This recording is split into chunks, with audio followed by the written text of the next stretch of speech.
Teman-teman semuanya, jumpa lagi di acara Planet Science, a journey into science. Bersama saya Sarah Dan bersama saya Kak Rio. Nah sekarang kita lagi jalan-jalan di sekitar sungai. Bener banget tuh Kak, tadinya Sarah mau berenang di sungai ini, tapi ternyata sungainya kotor. Betul banget Ter, karena ternyata emang nggak semua sungai itu bisa dijadiin sebagai tempat wisata. Loh, kenapa Kak? Ya misalnya di Sungai Cikapundung Bandung. Di sana itu airnya udah banyak banget kena limbah. Jadi warna airnya aja tuh udah hitam banget kayak kopi. Wah, kok bisa gitu ya Kak? Nah, itu dia yang dinamakan dengan polusi air. Nah, untuk episode kita kali ini, kita akan ngebahas tentang polusi air. Wah, asik banget nih materi kita hari ini. Sarah juga jadi penasaran. Kalau gitu kita lihat sama-sama yuk.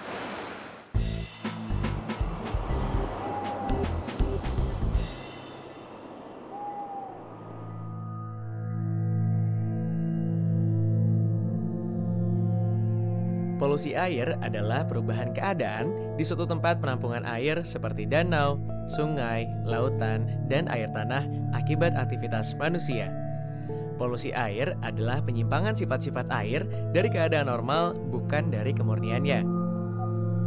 Air yang tidak berpolusi tidak selalu merupakan air murni, tetapi adalah air yang tidak mengandung bahan-bahan asing tertentu dalam jumlah melebihi batas yang ditetapkan sehingga air tersebut dapat digunakan secara normal untuk keperluan tertentu. Adanya benda-benda asing yang mengakibatkan air tersebut tidak dapat digunakan secara normal disebut polusi.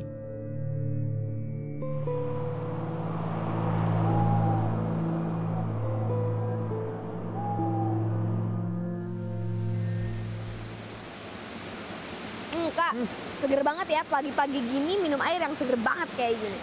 Iya sih, tapi tunggu dulu deh. Karena ternyata nggak semua air yang kita minum itu terbebas dari polusi air. Loh, emang polusi air itu ada berapa macam Kak? Nah, mau tahu? Kita simak aja yang satu ini.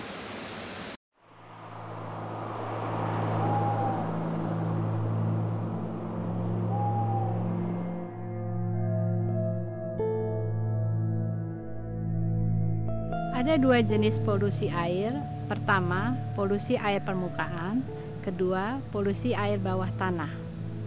Ada 3 penyebab polusi air, yaitu mikroorganisme, bahan kimia, dan air limbah panas.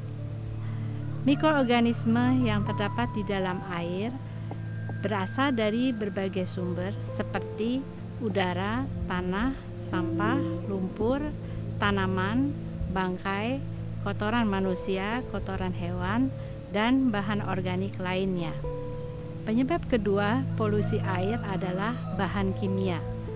Industri membuang berbagai macam polutan ke dalam air limbahnya seperti logam berat. Salah satu logam berat yang sering meracuni air adalah merkuri. Penyebab polusi air yang ketiga adalah air limbah panas. Air limbah memiliki efek termal, terutama yang dikeluarkan oleh pembangkit listrik. Penyebab penyakit atau patogen yang sering ditemukan di dalam air, terutama adalah bakteri-bakteri penyebab infeksi saluran pencernaan. Bakteri tersebut adalah Vibrio cholerae, penyebab penyakit kolera, dan Shigella dysenteriae, penyebab penyakit disentri basiler. Jumlah dan jenis mikroorganisme yang terdapat di dalam air bervariasi tergantung dari beberapa faktor, yaitu sumber air. Jumlah dan jenis mikroorganisme di dalam air dipengaruhi oleh sumber air tersebut. Misalnya, air atmosfer atau air hujan dan salju, air permukaan atau danau dan sungai, air tanah atau air sumur dan mata air air tergenang, atau air laut. Komponen nutrien dalam air. Air buangan sering mengandung komponen-komponen yang dibutuhkan oleh spesies mikroorganisme tertentu. Semua air secara alamiah juga mengandung mineral-mineral yang cukup untuk kehidupan mikroorganisme di dalam air. Komponen beracun. Komponen beracun yang terdapat di dalam air mempengaruhi jumlah dan jenis mikroorganisme di dalam air tersebut. Organisme air. Adanya organisme lain di dalam air dapat mempengaruhi jumlah dan jenis mikroorganisme air. Sebagai contoh, plankton merupakan organisme yang memakan bakteri, ganggang, dan plankton lainnya. Sehingga adanya plankton dapat mengurangi jumlah organisme-organisme tersebut. Faktor fisik. Penggunaan merkuri di dalam industri sering menyebabkan pencemaran lingkungan, baik melalui air buangan maupun melalui sistem ventilasi udara. Air juga bisa terpolusi dari timbal. Penggunaan timbal terbesar adalah produksi baterai penyimpan untuk mobil, di mana digunakan timbal metalik dan komponen-komponennya.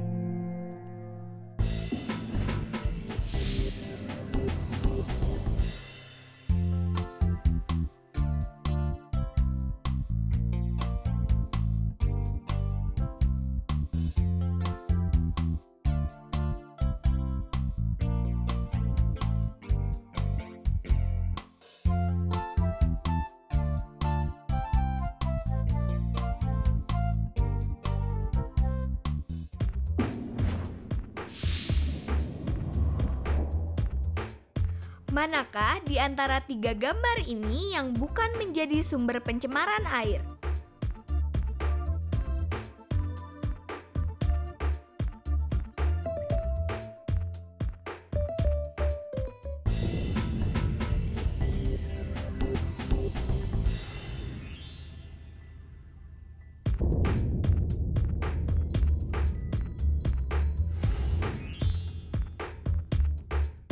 Manakah di antara 3 gambar ini yang bukan menjadi sumber pencemaran air?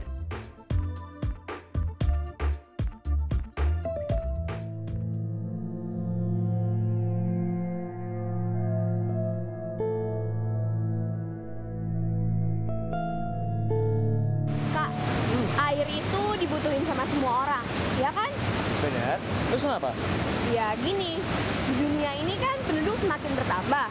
Ada nggak sih hubungannya antara pertambahan penduduk sama polusi air? Oh, ya jelas ada dong. Nah, untuk lebih jelasnya kita simak aja penjelasan yang satu ini.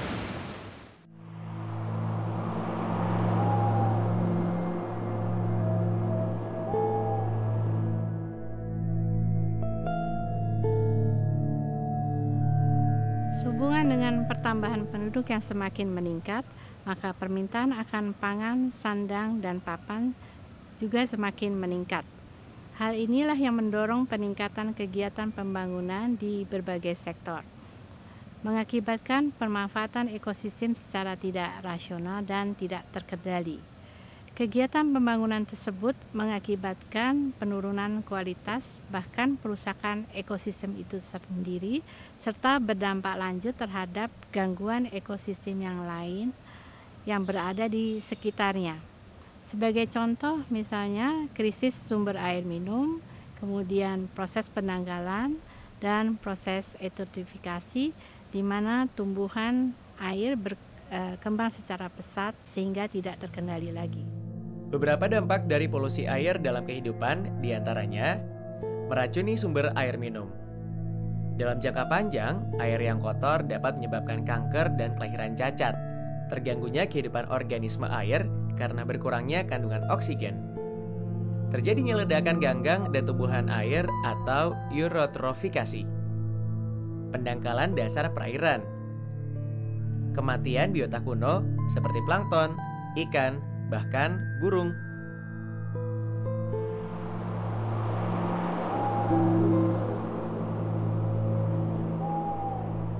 Wah kak, kalau udah terpolusi kayak gini, apa airnya masih bisa dimanfaatkan? Tergantung, Sar. Maksudnya? Iya, tergantung dari kualitas air dan cara penanganannya. Misalnya? Perusahaan daerah air minum itu biasanya memiliki teknik khusus untuk bisa mengembalikan kualitas air supaya bisa dikonsumsi. Nah, sebenarnya kita juga bisa melakukan eksperimen sederhana untuk bisa menjernihkan air tersebut. Mau tahu caranya? Kita simak aja yang satu ini.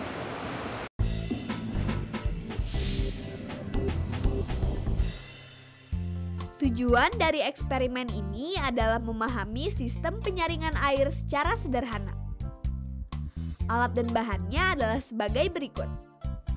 Botol plastik 1500 ml. Tutup botol plastik. Gunting. Penggaris. Spidol. Paku. Pasir. Arang. Batu kecil. Batu besar. Busa tebal 7 mm dipotong bulat sesuai diameter botol sebanyak 3 buah. Gelas kimia ukuran 250 ml isi air kotor. Dan gelas kimia ukuran 250 ml kosong. Langkah kerjanya. Tandai menggunakan spidol salah satu sisi botol dengan jarak 5 cm dari mulut botol sebanyak 4 garis dan dengan jarak 1 cm dari dasar botol sebanyak 1 garis. Potong pada tanda dengan jarak 1 cm dari dasar botol tersebut dengan gunting sehingga dasar botol menjadi terbuka. Lubangi tutup botol dengan paku sebanyak 8 lubang.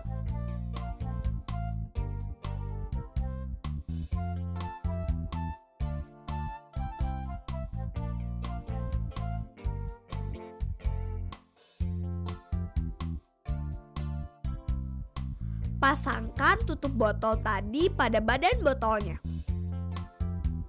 Masukkan batu besar sampai batas garis 1, lalu tutup dengan busa.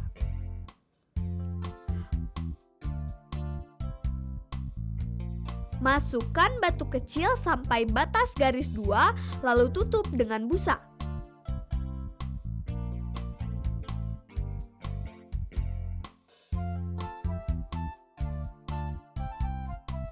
Masukkan arang sampai batas garis 3, lalu tutup dengan busa. Masukkan pasir sampai batas garis 4.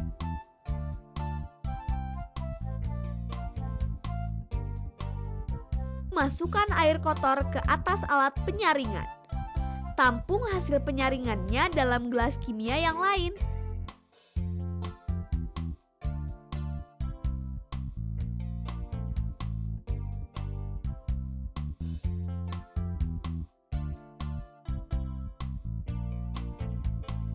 Bandingkan hasil dengan air kotor.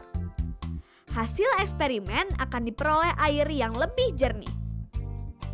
Eksperimen ini bisa menggunakan bahan lain selain botol seperti galon, ember, atau apa saja yang sesuai dengan hasil yang diinginkan. Tapi semakin besar wadah yang digunakan, semakin banyak bahan yang dibutuhkan dan membutuhkan waktu yang lebih lama.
Manakah di antara tiga gambar ini yang bukan merupakan dampak pencemaran air?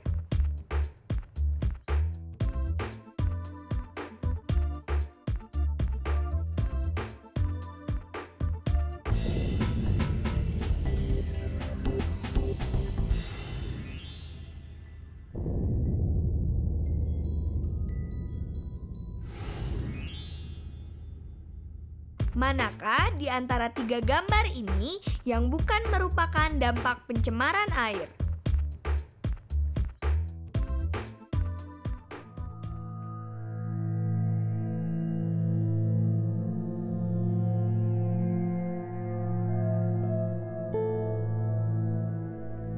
Air yang tercemar memiliki beberapa ciri, yaitu perubahan warna.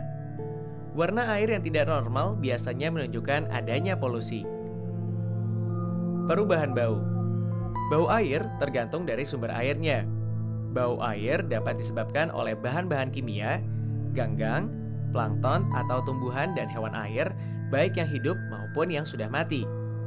Perubahan rasa. Air yang normal sebenarnya tidak mempunyai rasa. Timbulnya rasa yang menyimpang biasanya disebabkan oleh adanya polusi, dan rasa yang menyimpang tersebut biasanya dihubungkan dengan baunya.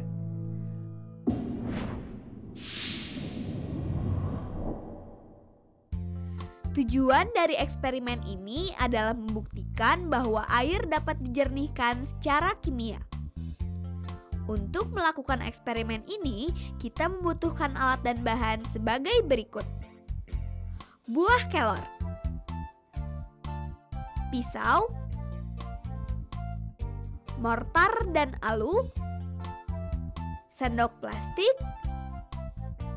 2 buah gelas kimia ukuran 250 ml berisi air kotor, dan gelas plastik isi air secukupnya. Cara kerja: belah buah kelor dengan pisau. Keluarkan 4 bijinya. Bersihkan bijinya.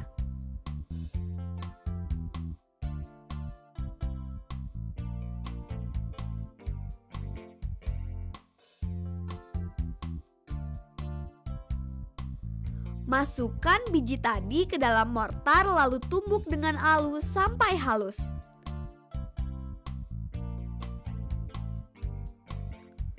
Beri sedikit air hingga biji kelor menjadi pasta.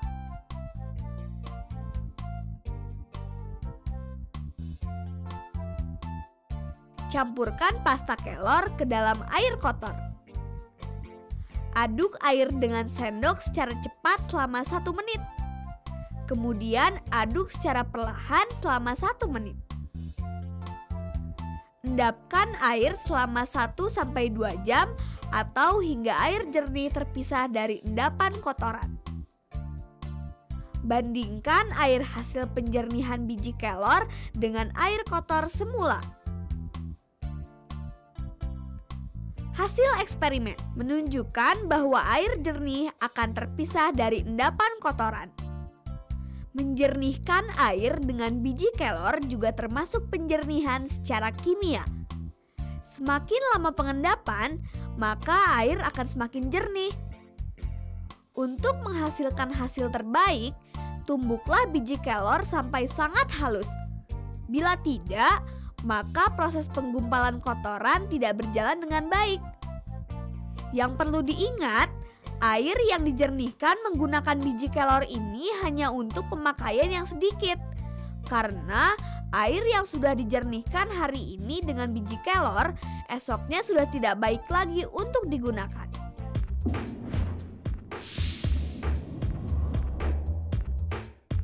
Untuk mengurangi polusi air, kalian dapat mencoba melakukan hal-hal berikut ini. Sedapat mungkin, gunakan produk yang alami. Hal ini akan mengurangi bahaya terhadap kesehatan tubuh dan lingkungan. Saat menggunakan bahan pembersih seperti pemutih dan deterjen, berhematlah. Ini akan mengurangi pencemaran air. Hindari kemasan yang berbahaya. Kotak kertas pembungkus deterjen dapat dengan mudah didaur ulang. Tetapi produk dalam kaleng aerosol atau botol plastik sulit untuk daur ulang.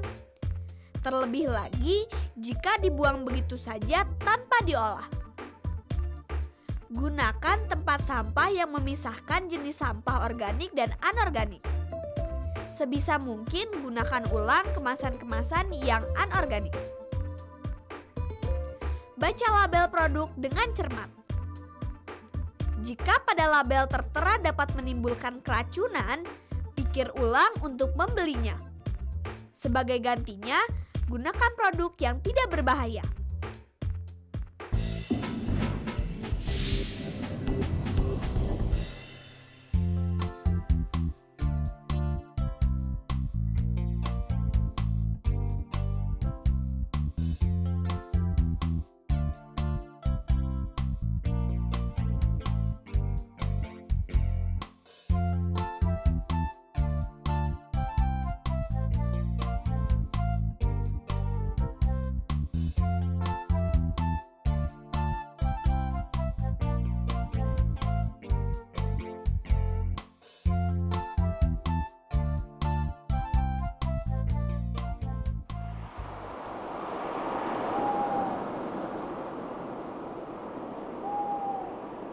Gimana, Sar? Sekarang jadi lebih tahu kan tentang seluk-beluk dari polusi air? Wah, jelas dong Kak. Bahkan sekarang Sarah jadi makin ngerti nih gimana caranya untuk turut menjaga lingkungan perairan kita. Nah, kalau udah ngerti, berarti paling pas. Kalau sekarang kakak coba mau ngetes tentang materi kita kali ini.